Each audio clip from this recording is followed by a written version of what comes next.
listeners, welcome back. I'm Brittany. And I'm Hallie. And we're really excited that you're tuning back in with us. Subscribe on whatever platform you listen to podcasts on. Like us on Facebook. Follow our Instagram, all that. Give us a 5-star rating. And if you want to talk a little bit deeper on these cases, don't forget to join our Abyss Pod group on Facebook. And we will share updates on cases and have discussions on the stories we talk about. And don't forget to stay tuned for the bloopers at the end to kind of lighten the mood a little bit from these heavy cases. Today's case was a really interesting one for Brittany and I to research, and it sent us down into that abyss pretty far. And I even thought about making a tree to just kind of connect all the different ways this case could have gone. But church is known to many people as a place of comfort and security, where they can go and be surrounded by people who share the same passion for love and life. It becomes a shock to a community in Texas when a mother of 3 shows up dead inside of a local church. The homicide is peculiar enough on its own, but once looking at security footage from that night, things take a turn for the weird, as Brittany says. This is the case of Missy Bevers. So let's jump into the abyss.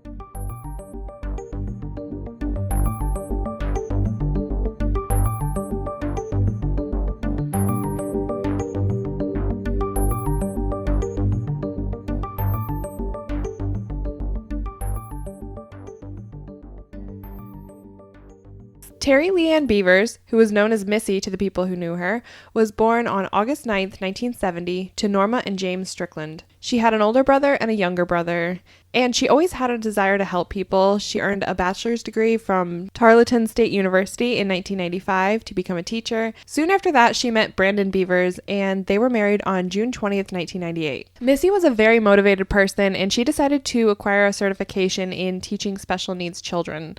She worked at a public school working with special needs kids and was known for her passion for teaching and for her faith. She really liked changing people's lives and helping them become their best selves. In March of 2001, Missy and Brandon's lives changed forever when they welcomed their first daughter, Hannah. Missy decided to quit her teaching job so she could take care of her daughter as a stay-at-home mom. 2 years later, in March of 2003, Missy gave birth to the couple's second daughter, Hallie. In November of 2007, Sarah, Missy's third daughter, was born, completing their family. Missy worked hard taking care of the girls, and in 2014, the family moved to Red Oak, Texas, which is a suburb of Dallas. Once the girls were old enough to be going to school and kind of be out of the house more, Missy decided to jump back into working. And she found something that combined her love of fitness and her love of helping people and changing their lives, so she became a Camp Gladiator instructor. Camp Gladiator is a fitness boot camp that basically is very catered to transforming lives and helping beginners and trained athletes alike. So it really has something for everybody. And Missy really thrived in this. She was well liked by her students, or campers as they're called, and she really enjoyed teaching the classes. Unfortunately, Missy and Brandon began having financial problems, which was causing strife in their marriage. But money was not the only thing troubling the Bevers' marriage. Missy began a flirtatious online relationship with a man named Casey Williams on the social media website LinkedIn in January of 2016. She also allegedly had previously had an affair with a man named Kevin Cozine, so it was clear that Missy was discontent in a lot of ways in her marriage and that relationship, but she still maintained love for her children and her passion for helping people. On April 15th, 2016, Missy's friends saw a creepy message sent to Missy on LinkedIn.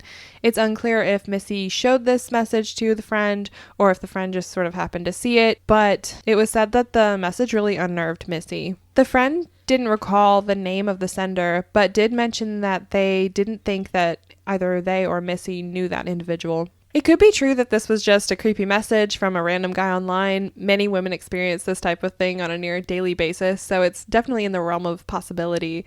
But given her alleged affairs, it could also stand to reason that Missy may have been caught in an uncomfortable situation regarding a message sent from someone she was having an affair with or something like that, and maybe she was trying to cover up in the moment. Quote unquote, creepy is the only word used to describe it, so we're not really sure if it's of a familiar nature or just sort of random message format, but it seemed to rattle her nonetheless. Missy's family and friends noticed a change with her by April of 2016. She was more withdrawn and even stopped going to the gym, which she had been keeping up with for a long time. On the evening of April 17th, Missy checked the weather forecast and saw that it was supposed to rain in the morning.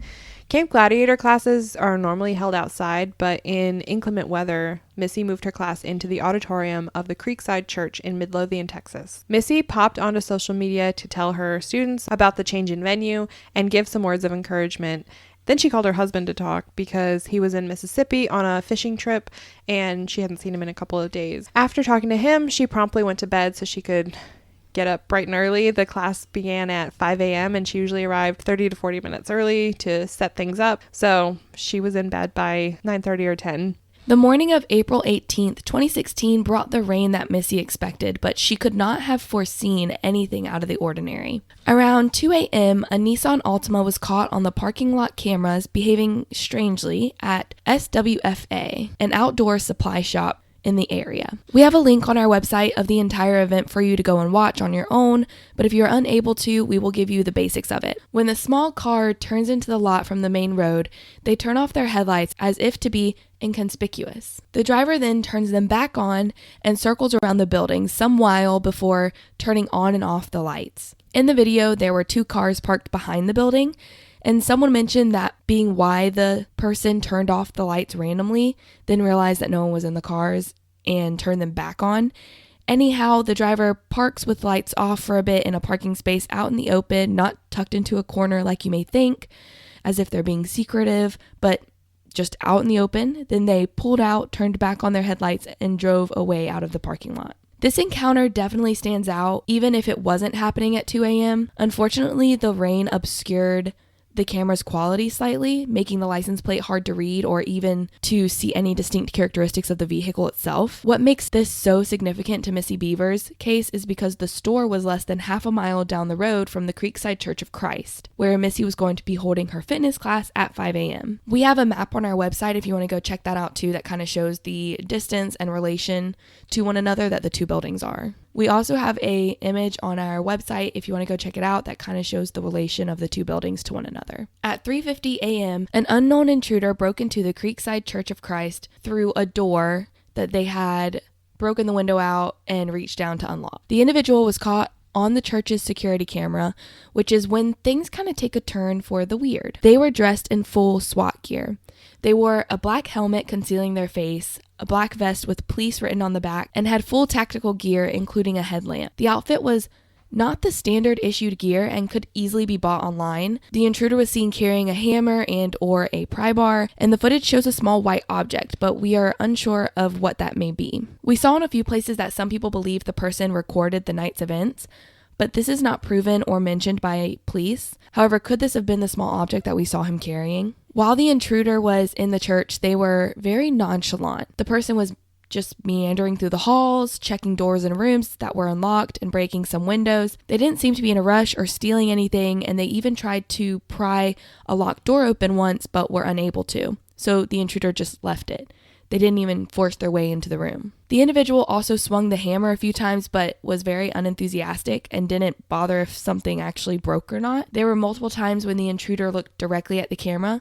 Some say it's as if he knew exactly where the cameras were located. This doesn't help in identifying the person, however, because the face was hidden in the helmet. You can check out this video on our website to see the intruder and to see if you can see any facial recognition, but the police have analyzed this video and is unable to come out with an accurate photo of the intruder. In the video, you can also see the distinct walking behavior of the perpetrator. The person is hunched over, has bulky shoulders, and seems to have a slight limp, and walks with their feet pointed outward, more like a duck. If this was a well thought out attack, then the limp could be fake, or the shoes might be too big as a forensic countermeasure, and that would kind of show that the person is pretty comfortable with the way that investigations operate. And lastly, the individual was in the building walking around for about 30 minutes alone. Wouldn't you think that if this was a robbery or a vandalism, that the person would be rushing to get out before the police arrived or someone caught them? Yeah, there really didn't seem to be any kind of rush, any kind of sense of urgency with this person. They were just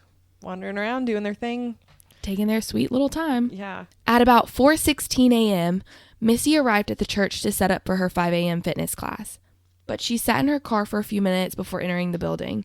Missy is seen entering at 4:20 a.m. and is completely unaware of another person's presence. She walks to the room where her class is supposed to take place to set it up and is unaware that a strange person was in the same place just minutes prior. That's so eerie. It really is. And about 15 minutes after Missy entered the building, a student for her class pulled into the lot and was parked outside. She decided to sit in the car for a little bit before the class started because she didn't want to be late, but she didn't see anything strange or suspicious. However, everything could have been blurred or muted by the rain. 5 a.m. rolled around and more people started showing up for the class. This is when 2 students discovered her body laying on the church floor with blood and glass everywhere. Calls were made to 911 for an emergency and the fire department arrived at 5:07 a.m. The police arrived 3 minutes later at 5:10 a.m. It was clear that Missy had been beaten, but the cause of death was not so obvious and would be concealed from the public for a little while. However, there was a gun found near her body. The police got the serial number and worked with the Bureau of Alcohol, Tobacco, Firearms, and Explosives, which is also known as ATF, to perform an e-trace on the gun. An e-trace is a system that allows specific law enforcement agencies to submit firearm traces, and the gun could be connected to Walmart locations in either Lancaster, Redwood, or Waxahachie. The police reached out on the day of the incident and had someone look into any suspicious gun purchases that day, which, thinking about when the case occurred, had to be between 12 and 4 a.m. It is really weird that they narrowed it to such a specific window of time. Like, how do they not know that this person had had the gun for years before that, or days, or anything? Why that specific increment of time in that specific place? Like, they knew it had to be that morning, which if it was the driver outside of the outdoor parking lot, then it had to be between 12 and 2. Yeah, because they're on camera the rest of the time. So that's just such a weirdly specific constraint for them to apply there. Interestingly, the results have been kept quiet and out of reach to the public. The legal documents that report the information from the Walmart employee who looked into this had been heavily redacted when Brittany looked at it. All of the essential information that you wanted to read wasn't there. Which is so frustrating, but I understand why they do it. But I just really wanted to read that information and understand, because I feel like that everything that was redacted there obviously is so important to the case, and I feel like the information to solve the case is in there somewhere.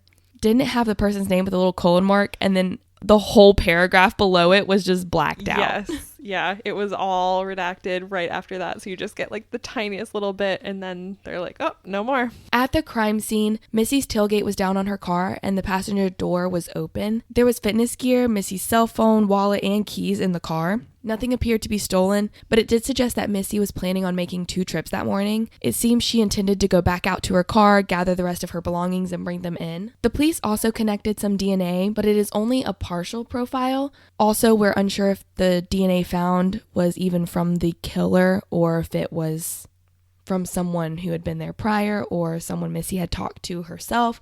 We don't know if it was on the body, near the body, on the gun. All we know is that they found a partial profile of DNA. Between 5:10 a.m. and 5:30 a.m., a Camp Gladiator student reached out to Brandon to let him know about what had happened to Missy.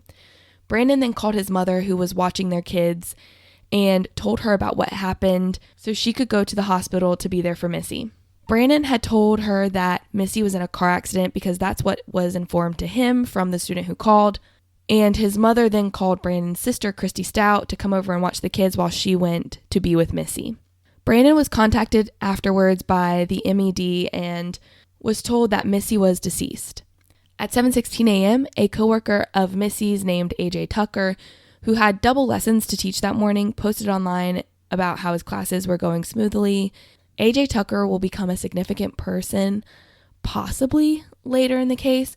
So that's why we're kind of putting that in here now, just so you kind of have a straight timeline, but we will bring him back up. And around 3 o'clock p.m. that day that Missy's body was found, Brandon returned back home and some of the security footage was released to the public. That night, a search warrant was issued for Missy's car and it was seized immediately. An autopsy for Missy's body was performed the following day on April 19th. Police decided to hold the results of that close to the vest for the time being and didn't release the cause or manner of death to the public right away. The warrant for Missy's truck stated that she had died from a head wound caused by an unknown instrument. So that was kind of our first look into what they thought had happened and what the evidence was showing. Although the hammer or pry bar the killer was carrying was not recovered at the scene, at least not that we know of at this point. FBI crime stats have been found by a lot of people online, and these stats get pretty specific. So these kind of web sleuths put in all of the information, and they found that there was only one murder of a 45-year-old Caucasian woman in the area at the time. So it's pretty easy to see that this was Missy's case. And there it says that a handgun was the murder weapon in this crime. So even there, we already have some inconsistencies, and it's hard to tell exactly what the truth is or what police want to share and what's just kind of out there. There's seemingly a lot of contradictory statements among law enforcement paperwork, and it's just really hard to tell how much of that is done intentionally to manipulate suspects or evidence as it develops with the police. So whether the hammer or the gun is the actual murder weapon is still a little hazy. Police looked into the theories of the perpetrator being a random vandal or a burglar that happened upon Missy, but the more they looked into it, the more it seemed like this was a targeted attack. The killer is seen walking around sort of half-heartedly smashing a couple things here and there, but generally vandals come in to do some real damage, particularly in churches. There's a lot of symbols, there's a lot of significant items, windows and statues and things like that are targeted, and the killer walked right by some really good targets for that. As far as burglary is concerned, the killer didn't really enter with any kind of bag or container for stealing things. He didn't really seem to be rummaging around for anything in particular, so it's hard to say that that was a motive. Churches are sometimes targeted by drug addicts for metal and other valuable items that can be sold, but the person in the church that morning didn't seem to be feeling any kind of urgency, like we said before, or anything like that. They weren't really trying to find any valuable items or anything specific, so that doesn't really track either. We know that there was no security alarm on the building and that the cameras outside were not functioning at the time of the murder, unfortunately. This raises some interesting questions, though. Like, did the perpetrator know that there was no alarm, or even that the cameras outside were not working? Was it just lucky for the person and they didn't really think about it or care? Hallie mentioned a super interesting thought that maybe this person actually anticipated some kind of alarm or alert to the police and fully intended to have some kind of clash with law enforcement that day. That could explain the tactical gear possibly and the sort of nonchalant nature of this person as they sauntered around the church. Maybe they encountered Missy and the plan changed, or she hindered some part of the plan and was killed as a result. We know there's more footage than what's been shown to the public, and one thing missing that I found important is how the person left the church. I don't know if police have that footage and just kept it under wraps, or if they left in some kind of blind spot, but I just feel like that's a significant piece. Police had interviewed family and friends and learned about the affair or affairs that Missy had been having. They started considering that information as important to the case and decided to look more into it. Brandon himself informed the police of the affair and mentioned that Missy had said that the affairs had stopped months earlier. We know she was still at least having the flirtatious sort of relationship on LinkedIn at the point she was murdered. It's hard to know in these situations if there's more to the story. Brandon is sharing what he wants to share, so we don't know what kind of things may be lurking under the surface with that, or if he kind of laid it all out there. Police wanted to see Missy's communications on her phone and iPad, as well as her social media, and so they started to put together warrants related to these things. On April 19th, a warrant was issued for Missy's iPhone and iPad. This warrant was interesting because it gave a little bit more insight into her cause of death. It stated that Missy was killed by multiple puncture wounds to the head and chest with a tool consistent with what the killer was carrying in the videos. So this is most likely the hammer or the pry bar. Texts found on Missy's devices show more insight into the financial and marital troubles that Missy and Brandon were having. Police did look at Brandon. They always investigate the husband, especially when extramarital affairs are involved. But Brandon was in Mississippi at the time and was pretty much cleared after this was corroborated. On April 20th, the investigation is stepped up when the ATF, FBI, and Texas Rangers offer to help. The ATF sends Titan, a sniffer dog, into the crime scene to see if he can find any gun residue or anything related to the gun in this crime. The same day, a warrant was issued for both Missy and Brandon's Facebook pages. Police worked to have these sealed, so it was likely that they were pretty sure this would yield something significant. The following day, on the 21st, a warrant is issued for the AT&T cell tower data. This was looking at the tower data for a 5-mile radius of the church between the hours of 3 and 5 a.m. I think that's kind of weird because there was a person driving at the store at 2 a.m. acting really weird, and who knows if they were using their phone or not. Why start at 3 instead of starting at like 1:30 or 1 o'clock or even just at 2 and seeing if there's not something else they get? Yeah, that is an interesting thing, and it kind of made me think that they knew more about the person in that car than what they let on. Maybe they saw them later or had some additional information that helped them narrow down the range, maybe. At this point, the warrant for the truck was released to the public as people started submitting FOIA requests. On April 22nd, police released a bit more of the security footage and held a second press conference. Investigators had started to look at Randy Bevers, who was Brandon's father, a bit more closely after he brought a shirt to a dry cleaner's that had blood all over it.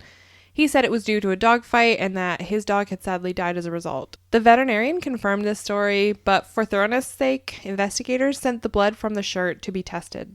In June, it was confirmed that the blood was not human and Randy was cleared. Randy had a solid alibi as he was confirmed to be on a golf trip in California. The thing that threw a lot of people off is, if you remember, the person in the surveillance video had an unusual gait and Randy was observed to having a nearly identical walk. A lot of people kind of fixated on that and wouldn't let it go, even after it was confirmed that Randy was not even in the state at the time of the murder. We will get into the dogged web sleuths a little bit later, but suffice to say, Randy has received a lot of unfounded abuse over this case based on pretty much nothing. Christy Stout, Brandon's sister, mentioned to reporters around this time that she thinks Missy was attacked by a jealous woman. And police actually initially stated that they believed it was a male, but then they sort of rolled that back and admitted they don't really know if it's a male or a female, so it could be either way. On April 23rd, Missy's memorial service is held and Missy was put to rest. 2 days after the memorial service, police got a warrant for AT&T records from March 1st to April 24th, 2016. There are two interesting aspects to this warrant. One is that they want to start looking at records from the beginning of March, almost a month and a half before her murder, which is kind of interesting and tells me that they really think it might be someone who she had been talking to.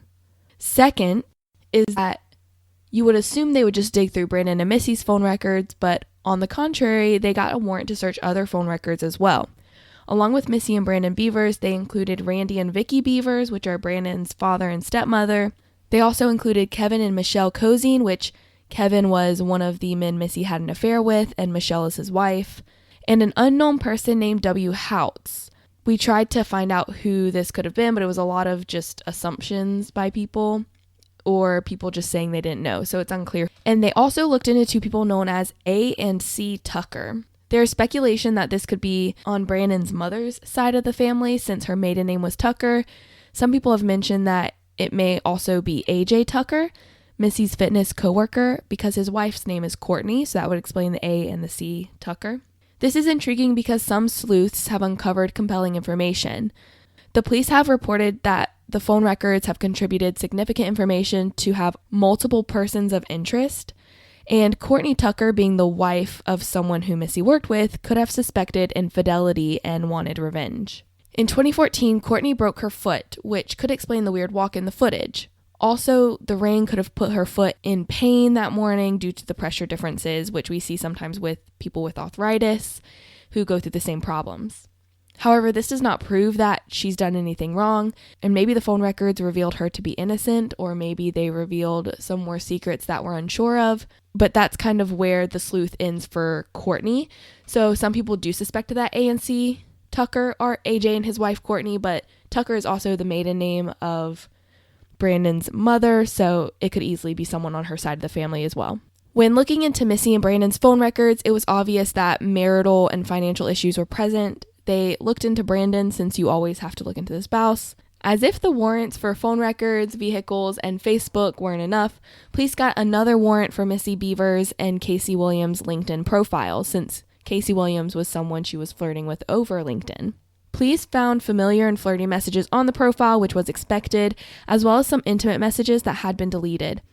It is stated that police believe the information on LinkedIn is related to the murder in some form or fashion, so that's a pretty telling statement.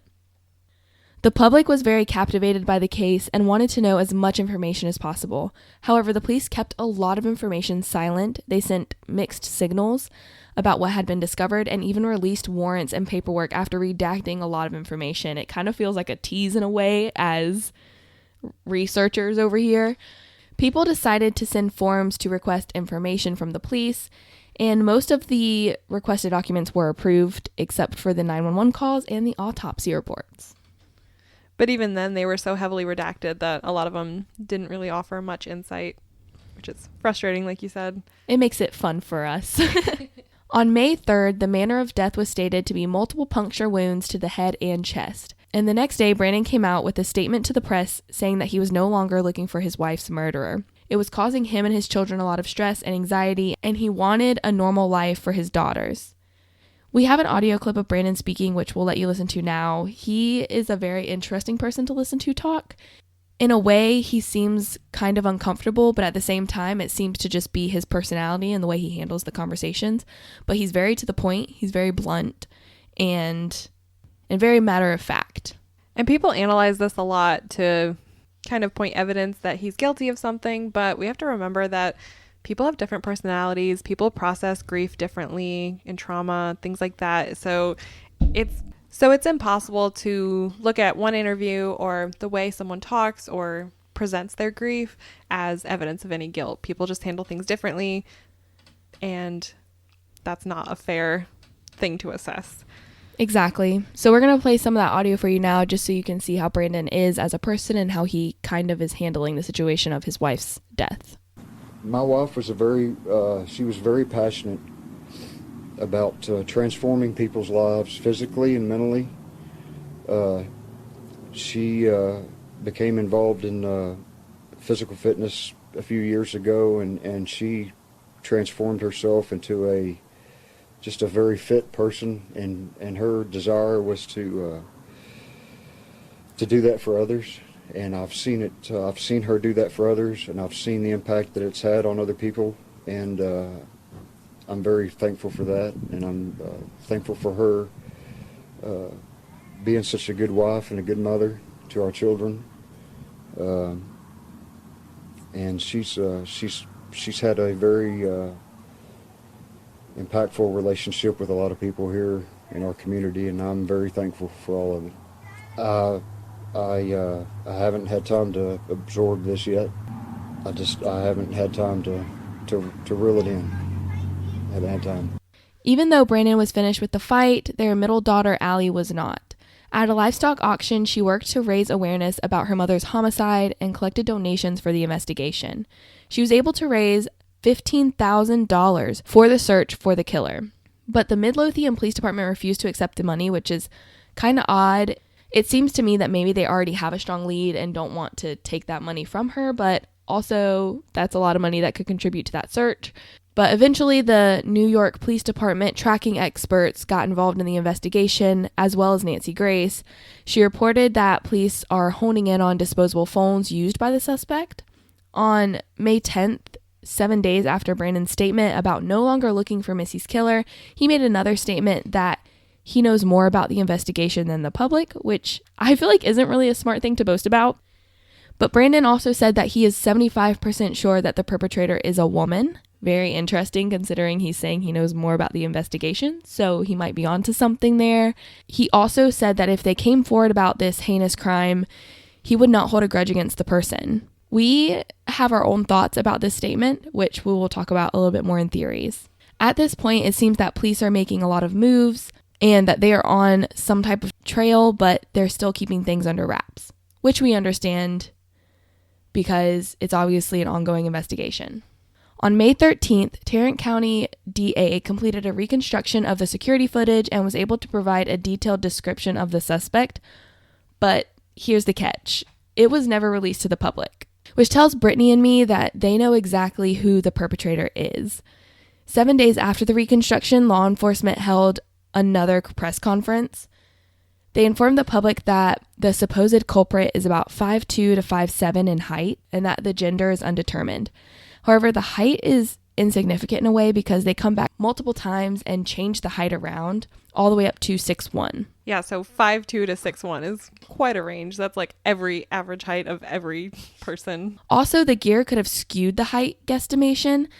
Not to mention that in another case, a man named George Powell was robbing a 7-Eleven, and a height expert was accused of essentially quote-unquote junk science because he was so determined about the height of the perpetrator and was inaccurate due to the method that it was obtained. You can learn more about that story on the Netflix series Exhibit A. It's really interesting. The whole series is really interesting, but that episode particularly on these kind of forensic things that we think are so solid, but things like height, the bite marks and stuff like that is just not necessarily as solid as we want it to be. So it's important not to put too much weight on things like that in cases like these. In addition, they announced that they were looking for the owner of the suspicious Nissan Altima to have a conversation. Police said that the person was not a suspect, which, yeah, right. But they want to talk to him about the night's event. The person has not yet come forward, so it's kind of at a standstill. Also, law enforcement has made a point to say that family and friends are not suspects at this point in the investigation. On May 25th, someone on Facebook created a fake account pretending to be Missy. They sent a friend request to Missy's friends and family. It's most likely a cruel and sinister joke or hacker, but who really knows? On January 7th, 2017, the police went silent and refused to speak to the public and requested that the Bevers family did so as well. This was for two reasons. The first reason was because people were making crazy assumptions that distracted from the case. There are a lot of internet sleuths who are trying to break the case, and they may think they're on the right lead, but they could just be putting innocent people into the spotlight or degrading members of the victim's family that have already been cleared. For example, there was a Facebook photo up that Brittany and I saw of Brandon and Randy Bevers. There were physical aspects of each of them circled as well as their mannerisms in the picture.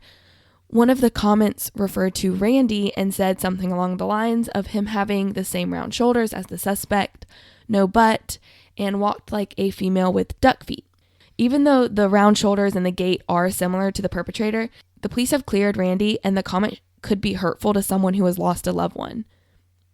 The second and most important reason that law enforcement decided to remain silent is that they have a new person of interest who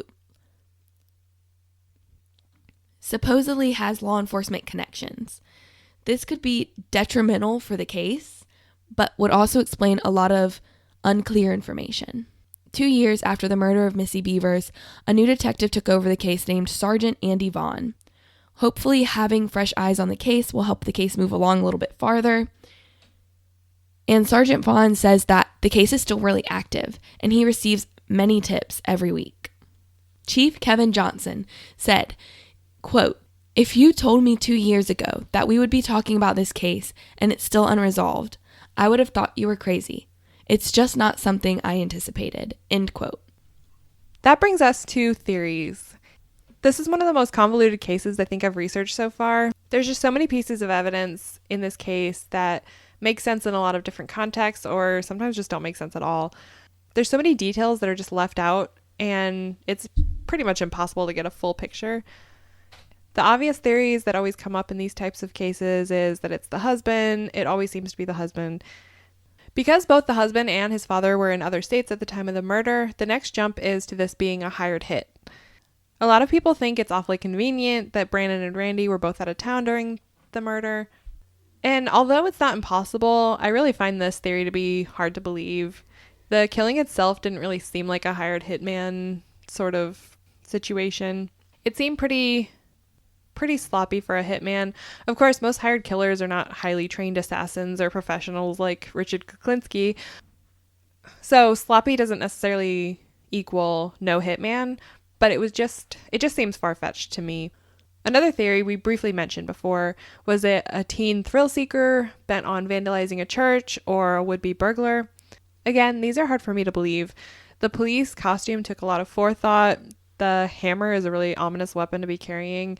And even though the perpetrator was there for 30 minutes prior to encountering Missy, they didn't really steal anything or vandalize much in a significant way. It could have been someone Missy knew doing it, and when they realized she could identify them, maybe by voice or just presence, they killed her. It could have been someone fully intending to kill and not really caring who the victim was. Maybe they randomly chose Missy when she was in the wrong place at the wrong time. There's a lot of speculation about the disguise itself, too.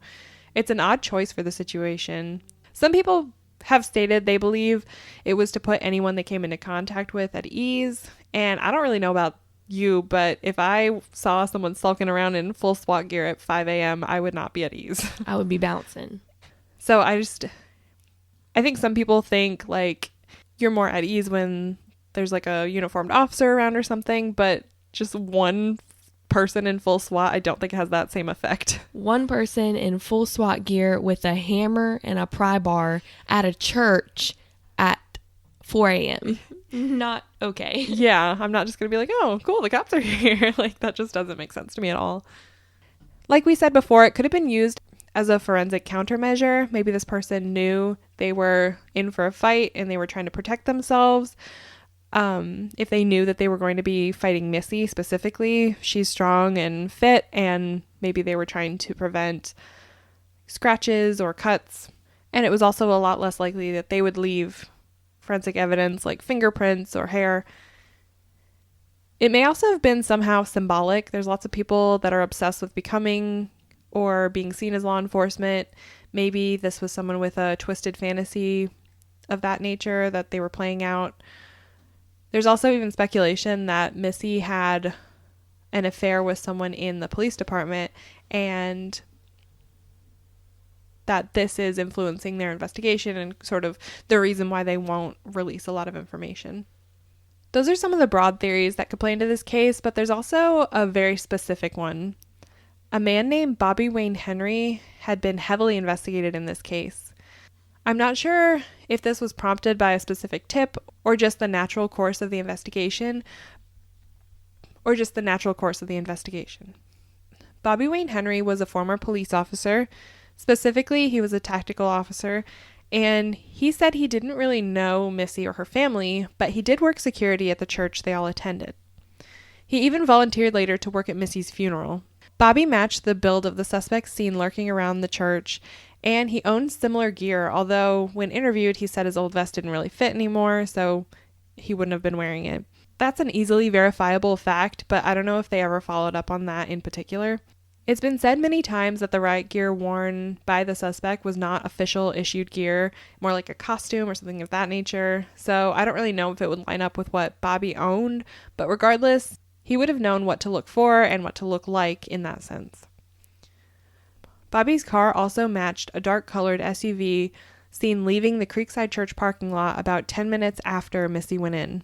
The thing we keep circling back to in this case is the odd manner of walking displayed by the person in the church that morning on the surveillance footage.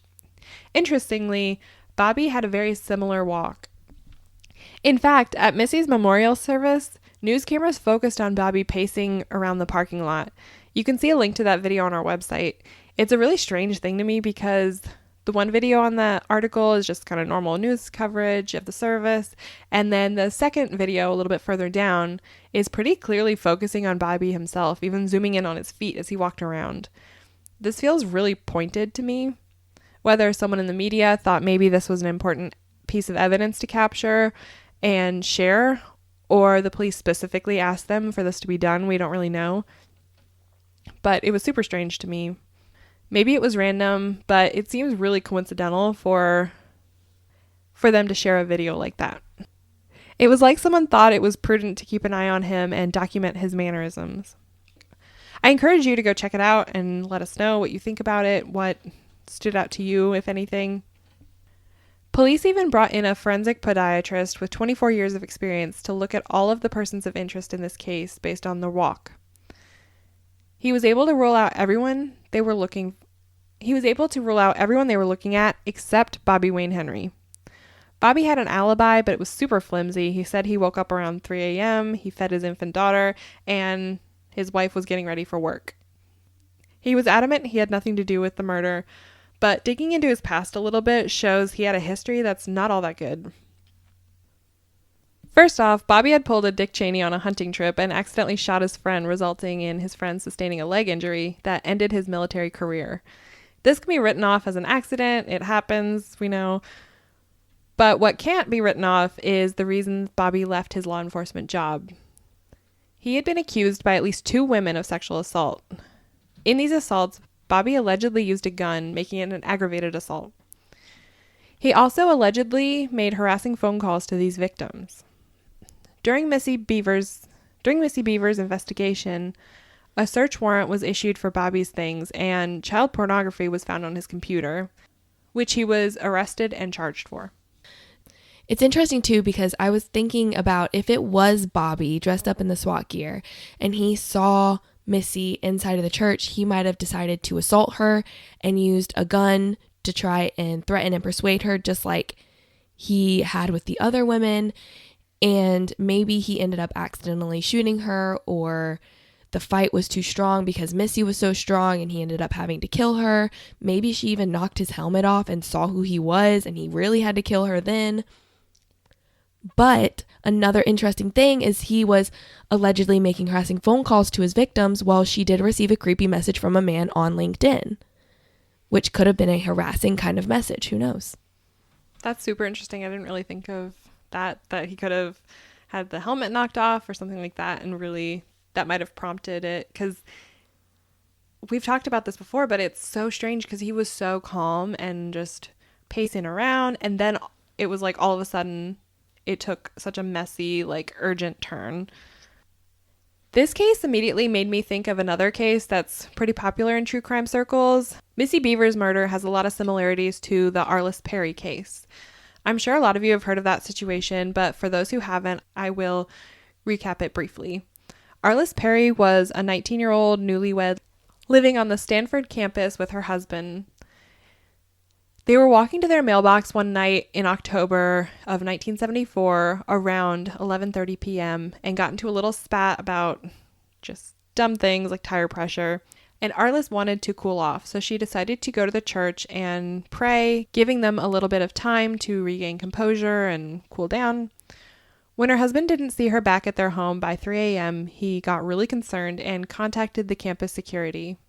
Law enforcement went by the church, but found the doors were locked, everything looked fine, and they moved on. They talked to Stephen Crawford, the campus security guard, and he confirmed that he had closed up the church after checking to make sure no one was in there. At 5:45, Crawford discovered Arliss's body. It was a horrific scene.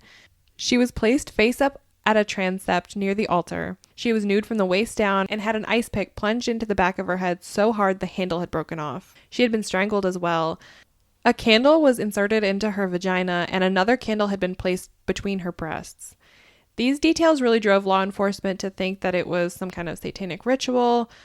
This was years before the satanic panic took hold, but with such a gruesome nature to the crime, it's easy to see how they sort of jumped to that pretty quickly.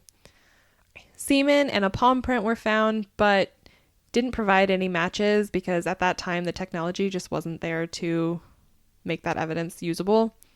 People in Arliss' life, like her husband, were ruled out, and police even considered the serial killer Son of Sam as a suspect at one point, but nothing really came of it. Ultimately, it was over 40 years before answers would come.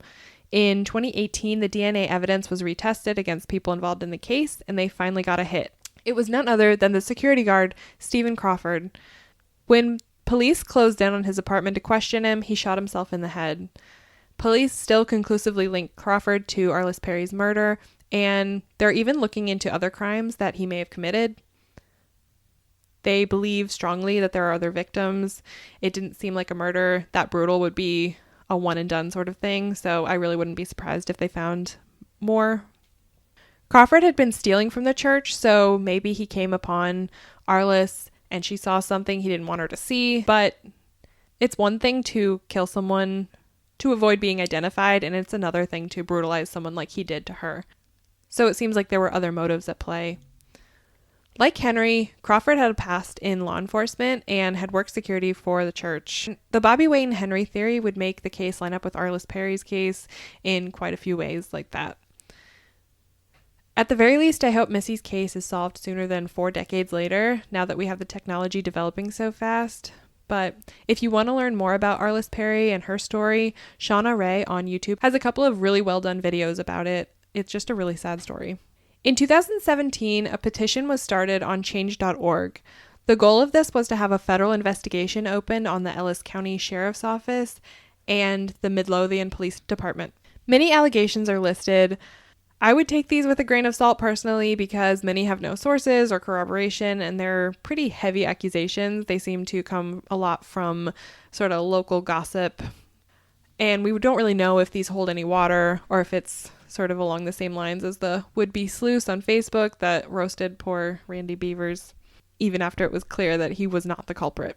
The allegations include accusations that the police had altered the footage in the church and in the parking lot at the outdoor store. They also accused the police of covering up that there were, in fact, 2 perpetrators instead of 1. They cite the evidence of this being that the surveillance footage shows people of 2 different statures. The problem with this is even experts, like we said, have a hard time discerning height and stature in surveillance videos, so kind of armchair detectives probably aren't exactly at the same level as experts. The perspectives are hard, and it's just not something I would put a lot of confidence in coming from someone who doesn't have any expertise on it, especially in this case when it seems like the people might have a little bit of a vendetta against the police. The inconsistencies in the case, in the cause and manner of death across the warrants, and refusal of the police to release the autopsy report was also cited, as well as a spree of gun thefts in the area related to gang violence and an alleged police cover-up with that. The only part of these accusations I've seen mentioned over and over is that Missy was allegedly romantically involved with 1 or more members of the police department. The creator of the petition states that this was the impetus to Missy's murder and that tampering with evidence and lack of information released is all a plot to cover for an officer. The writer says these things, quote, speak to an issue of abuse of power, obstruction of justice, and a lack of accountability, end quote. As we talked about, internet sleuths have really run wild with this one, and not in a good Luca Magnotta kind of way. They think they're ferreting out real things, but often they're actually hurting innocent people, and this petition seems to be more along those lines than something that is actually based on the factual evidence, but you never know. I think the police know who did this and are keeping things covered as they try to build a case. DAs often will err on the side of not trying a case if they don't think they can win, so it's important for the stack of evidence to be insurmountable to the killer. I think the fact that they had the video footage reconstructed to the point they allegedly got a usable description from it but haven't released it means that they're pretty sure they know who it is. It also feels strange that Brandon repeatedly mentioned that he knows more about the case than the public, and he's even stated that he would forgive the killer. This feels like maybe he also knows who did it and is trying to appeal to them to come forward. Either that or they're exaggerating evidence in hopes that it will spook the perpetrator into confessing or at the very least making a mistake. I think the disguise used is significant somehow because it's just a really odd choice and there are a lot of easier ways to disguise yourself. But like we said, there's so many weird elements to this case that could mean one thing or another, and it's really hard to get a clear picture. So hopefully we will hear more about this case in the coming years and it'll be solved soon and we can really get a clear picture of what happened to Missy. Captain Spann, a detective involved in the investigation, said, quote, sometimes members of our community have information of some value, but they do not come forward with the information because of concerns that it may not be important or deemed a waste of time. It is our sincere belief that this murder will be solved through collaboration with the public. We believe that somebody who has not yet come forward may have that vital piece of information that to this date unknowingly is being withheld. We appeal to the members of the public. Please contact the Midlothian Police Department, regardless of how insignificant they may think their information may be, end quote. Over the following 3 years, police received over 2,000 tips, but nothing could lead to an arrest. The current reward for information about the suspect leading to an arrest is $50,000. If you would like to give a tip, please call 972-775-7624.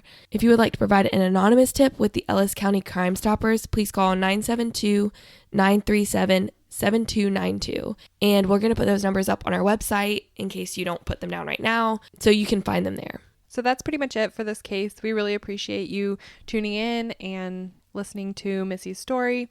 Don't forget to subscribe. Go ahead and give us that 5-star rating. Make sure you're staying tuned for bloopers. And if you're keeping up with our book club episodes, just a reminder that The Butterfly Garden is our next episode by Dot Hutchison, and that will come out on April 3rd.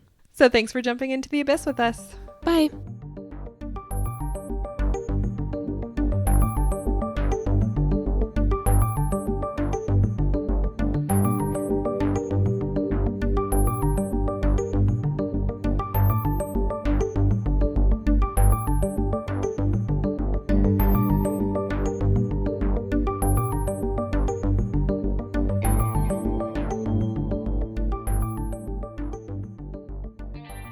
Take it away, Ernie. It's gonna be a bumpy ride. What? I just really care about Harry Potter, and I keep asking you it if you're gonna be here, and I forget you already told me. It's because I can't breathe.